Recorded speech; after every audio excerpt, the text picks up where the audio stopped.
Hello students, today we are going to start our next topic. Last video में हमने किया था functions of salt bridge. अब salt bridge का आपको फंक्शन आई थिंक क्लियर होगा। तो यहाँ पे हमारे पास क्या है, सॉल्ट ब्रिज में हम जो इलेक्ट्रोलाइट यूज़ कर रहे हैं वो किस नेचर का होना चाहिए to be used in salt bridge. तो यहाँ पे हमारे पास क्या क्या कंडीशंस हैं। फर्स्ट जो हम इलेक्ट्रोलाइट यूज़ करना है सॉल्ट ब्रिज में वो कैसा होना चाहिए, inert in nature. Inert means unreactive, do not react with any of ions और rods of the half cell. Suppose यहाँ पे हमारे पास हमने इस जो हमने एग्जांपल की थी उसमें KCl as a electrolyte use किया था फंक्शन सॉल्ट ब्रिज में।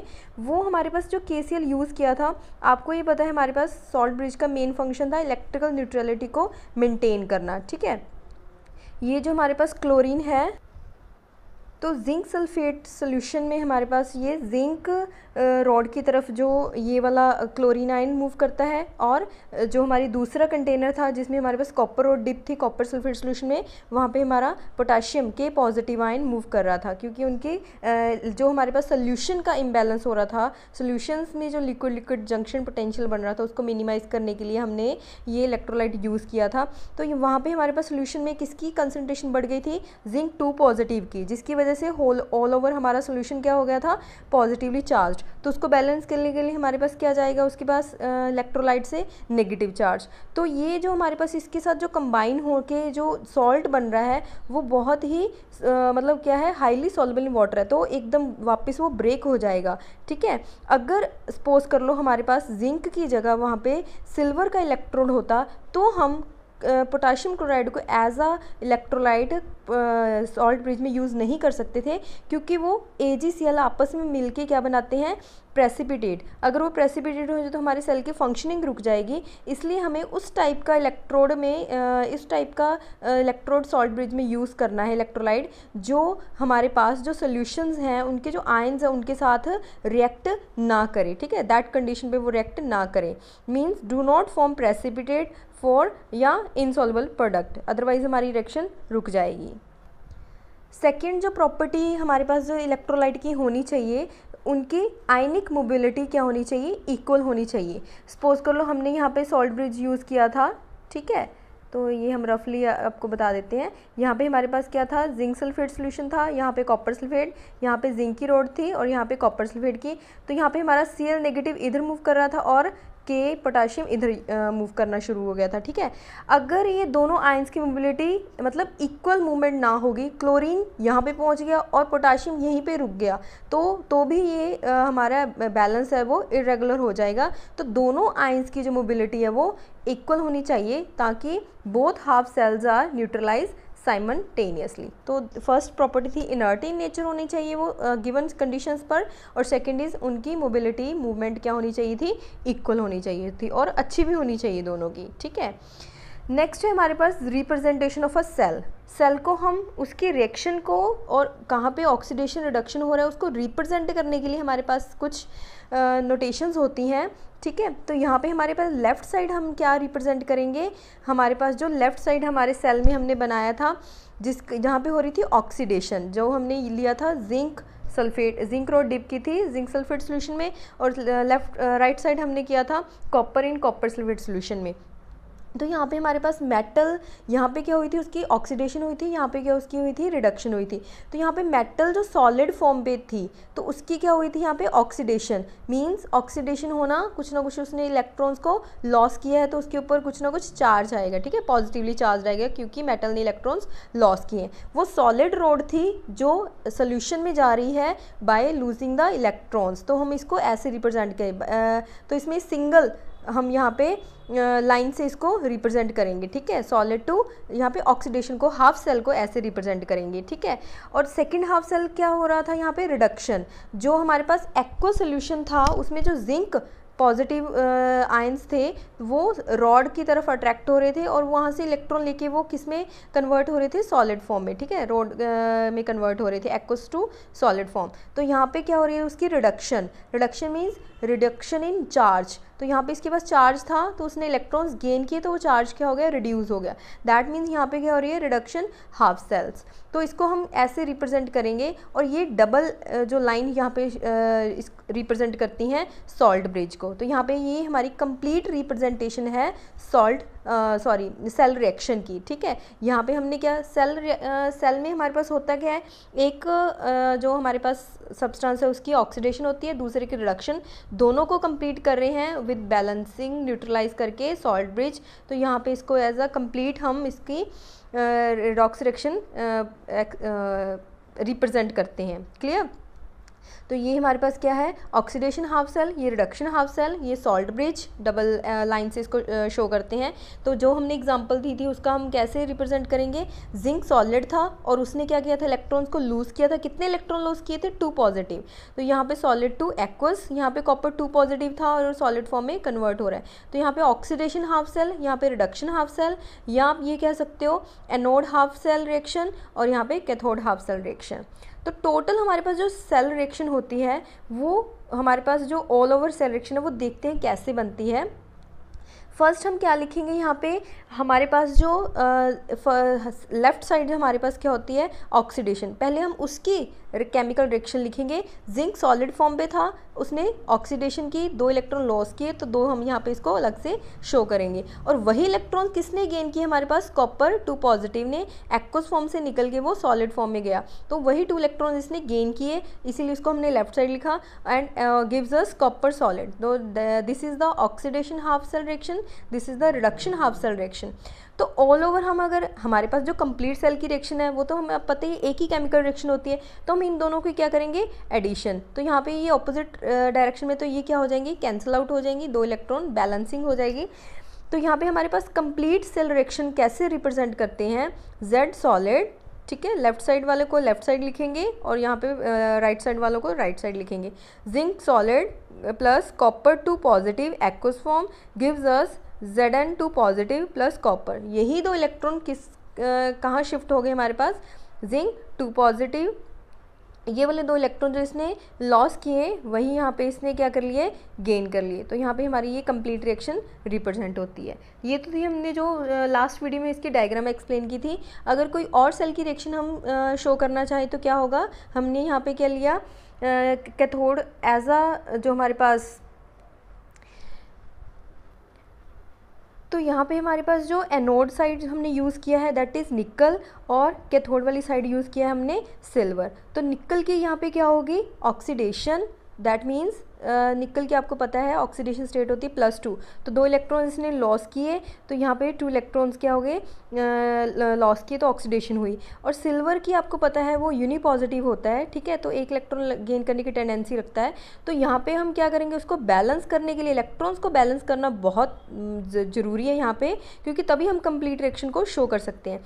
तो हमारे यहाँ पे क्या करेंगे, उसको पूरी रिएक्शन को 2 से मल्टीप्लाई कर देंगे, ठीक है। तो ज़रूरी नहीं होता जितने इलेक्ट्रॉन्स लॉस हो रहे हैं उतने ही गेन हो, बट हमें उनको बैलेंस करना होता है बाय मल्टीप्लाइंग द रिएक्शन, ठीक है। वो हम according to total number of electrons हमने देखने हैं, उनको बैलेंस करना है। तो हमने सेकंड वाली रिएक्शन को 2 से मल्टीप्लाई कर दिया, तो यहाँ पे हमारे पास क्या हो गया, 2 electrons cancelled by this 2 electrons. तो टोटल ऑल ओवर रिएक्शन हमारे पास क्या हो गई, निकल sulphate plus 2 Ag positive aqueous gives us निकल 2 पॉजिटिव एक्वस प्लस 2 सिल्वर, ठीक है। तो ऐसे आप इसकी जो हमारे पास है कंप्लीट रिएक्शन आप खुद लिख सकते हो। Now our next topic is electrode potential. Electrode potential क्या होता है, नाम से क्लियर है, जो हम इलेक्ट्रॉन लेते हैं उसका पोटेंशियल, उसकी पावर, उसकी कैपेसिटी ऑक्सीडाइज होने की है या रिड्यूस होने की है स्पॉन्टेनियसली, उसी को कहते हैं उसका इलेक्ट्रोड पोटेंशियल। सिंपली हम ये कह सकते हैं, ठीक है, वो ऑक्सीडाइज होना चाहती है या रिड्यूस होना चाहती है स्पॉन्टेनियसली, ठीक है, तो उसी को उसका इलेक्ट्रोड पोटेंशियल कहते हैं। बट हम इसको और डीपली देखते हैं। यहाँ पे हमारे पास क्या है, एक कंटेनर है, कंटेनर में हमने क्या लिया, मेटल की रॉड डिप कर दी और उसी मेटल का हमने सोल्यूशन लिया। फॉर एग्जांपल जैसे हमने इलेक्ट्रोकेमिकल सेल में लिया था कॉपर की रॉड और कॉपर सल्फेट का सोल्यूशन, जिंक की रॉड ली थी और जिंक सल्फेट का सोल्यूशन, ठीक है। तो यहाँ पे हमने क्या किया, कोई पर्टिकुलर मेटल रॉड ली और उसी का हमने सोल्यूशन ले लिया, ठीक है। तो यहाँ पे ये मेटल ने क्या किया, स्पॉन्टेनियसली इस मेटल ने कोशिश की, ये मेटल ऑक्सीडाइज होने की टेंडेंसी रखती है, अपने आप उसने क्या कर दी, इलेक्ट्रॉन्स को लॉस करना शुरू कर दिए। ठीक है, तो यहाँ पे मेटल, एक तो हमारे पास ये वाली मेटल थी सॉलिड फॉर्म में जो रॉड एज अ रॉड हमने यूज़ की, एक मेटल हमारी आयनिक फॉर्म में प्रेजेंट थी यहाँ पे सोल्यूशन की फॉर्म में, और इन दोनों के जो पोटेंशियल का डिफरेंस था उसी को कहते हैं हम the potential difference between electrode and its ion in electrolytes under equilibrium, उसी को कहते हैं उसका इलेक्ट्रोड पोटेंशियल। सपोज यहाँ पे हमारी मेटल थी, मेटल ने ऑक्सीडाइज हुआ, वो अपने आप स्पॉन्टेनियसली ऑक्सीडाइज हो रही है। ठीक है, तो उसने इलेक्ट्रॉन लॉस किए, यही जो उसका potential difference under equilibrium is called electrode potential. Clear. ऐसे ही सेम हमारे पास क्या है, रिडक्शन पोटेंशियल। अगर वो ऑक्सीडाइज हो रही है तो उसका ऑक्सीडेशन पोटेंशियल कहते हैं, अगर वो रिड्यूस हो रही है तो उसका रिडक्शन पोटेंशियल कहते हैं। ठीक है, यहाँ पे अनदर हमने दूसरा जो कंटेनर जो हम एज अ कैथोड यूज़ करते हैं, तो यहाँ पे हमने मेटल रॉड लिया और उसी मेटल का हमने सोल्यूशन लिया, तो यहाँ पे जो मेटल के आयन थे, ठीक है, वो अपने आप क्या होने शुरू हो गए थे, स्पॉन्टेनियसली रिड्यूस, वो इलेक्ट्रॉन्स को गेन करना शुरू हो गए थे। ठीक है, तो वो यहाँ पे क्या था, ये सोल्यूशन मेटल और यहाँ पे वो इलेक्ट्रॉन उसने गेन किए तो वो रिड्यूस्ड हो गई। ठीक है, तो उसके जो potential difference, the potential difference between electrode और उसका आयन इलेक्ट्रोलाइट में जो प्रेजेंट है मेटल अंडर इक्विलिब्रियम, उसी को कहते हैं उसका इलेक्ट्रोड पोटेंशियल। एक बार फिर से देखो, ठीक है, इसमें कंफ्यूज होने की ज़रूरत नहीं है, सिंपली हम कह सकते हैं जो मेटल ऑक्सीडाइज होना चाहती है, ठीक है, अंडर इक्विलिब्रियम, उसको कहते हैं उसका इलेक्ट्रोड पोटेंशियल, उसको ऑक्सीडाइज होना चाहती है तो ऑक्सीडेशन पोटेंशियल, अगर रिड्यूस होने की टेंडेंसी रखती है तो उसका reduction potential. Next topic, the factors affecting electrode potential. कौन कौन से फैक्टर्स इलेक्ट्रोड पोटेंशियल को अफेक्ट करते हैं, जिसकी वजह से पर्टिकुलर जो इलेक्ट्रोड का पोटेंशियल था वो इंक्रीज़ भी हो सकता है और डिक्रीज़ भी हो सकता है, और वो इंक्रीज़ डिक्रीज़ कैसे क्लियर होगा, वो हमें एक इक्वेशन है, Nernst equation, that is very very important. ठीक है, तो वो हम एक दो लेक्चर्स के बाद करेंगे। तो यहाँ पे हम उससे पहले हम क्या करेंगे, तो कौन कौन से फैक्टर्स हमारे पास जो इलेक्ट्रोड पोटेंशियल को अफेक्ट करते हैं। फर्स्ट है हमारे पास nature of the metal and its ion, कौन सी मेटल है और उसका क्या नेचर है, ऑक्सीडाइज होने का या रिड्यूस होने का, और कौन सा आयन वो फॉर्म कर रही है, तो वो चीज़ अफेक्ट करती है उसके इलेक्ट्रोड को, इलेक्ट्रोड के पोटेंशियल को। सेकेंड फैक्टर है हमारे पास कंसनट्रेशन ऑफ आयन्स, आयन्स की कंसनट्रेशन पे, अगर हमारे पास गैशियस फॉर्म में आयंस प्रेजेंट हैं तो वहाँ पे हम उसका पार्शियल प्रेशर नोट करते हैं। ठीक है, अदरवाइज हम मोलैरिटी लेते हैं तो यहाँ पे गैस की फॉर्म में हम उसका पार्शियल प्रेशर देखेंगे। और थर्ड फैक्टर जो इलेक्ट्रो पोटेंशियल को अफेक्ट करता है दैट इज़ टेम्परेचर। तो ये तीनों फैक्टर्स, नेचर, कंसंट्रेशन और टेम्परेचर, इसको हम पढ़ेंगे कैसे इलेक्ट्रो पोटेंशियल अफेक्ट होता है इनकी वजह से by Nernst equation later on. But standard conditions जो हमारे पास होती हैं, स्टैंडर्ड मीन्स अगर हमारे पास जो कंसंट्रेशन है, ठीक है, 1 मोलर है, पार्शियल प्रेशर जो गैस का 1 एटमॉस्फेयर या 1 बार कह सकते हो, टेम्परेचर हमारे पास जो रूम टेम्परेचर होता है दैट इज़ 298 केल्विन या 25 डिग्री सेल्सियस प्लस 273 केल्विन। ठीक है, तो ये स्टैंडर्ड कंडीशंस के ऊपर जो हमारे पास इलेक्ट्रोड पोटेंशियल की वैल्यू होती है उसको हम कहते हैं standard electrode potential. Clear.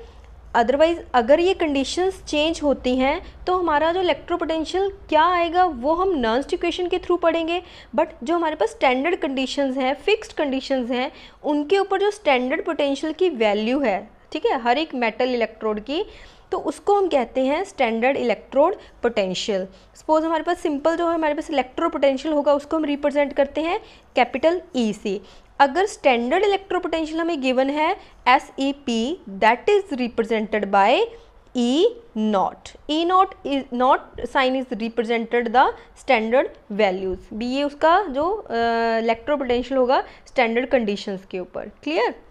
Suppose हमारे पास क्या है, इलेक्ट्रो पोटेंशियल होता है, एक तो ऑक्सीडेशन इलेक्ट्रो पोटेंशियल होता है, एक रिडक्शन इलेक्ट्रो पोटेंशियल होता है। ठीक है, तो ऑक्सीडेशन के केस में क्या होगा, मेटल है, उसने वो ऑक्सीडाइज्ड हुई, उसने इलेक्ट्रॉन्स को लॉस किया, लॉस करने के बाद हमारे पास क्या होगा, तो हम इसको रिप्रेजेंट करते हैं वो किस फॉर्म से किस फॉर्म में कन्वर्ट हुई, जो हम सेल रिप्रेजेंटेशन में ऑलरेडी कर चुके हैं।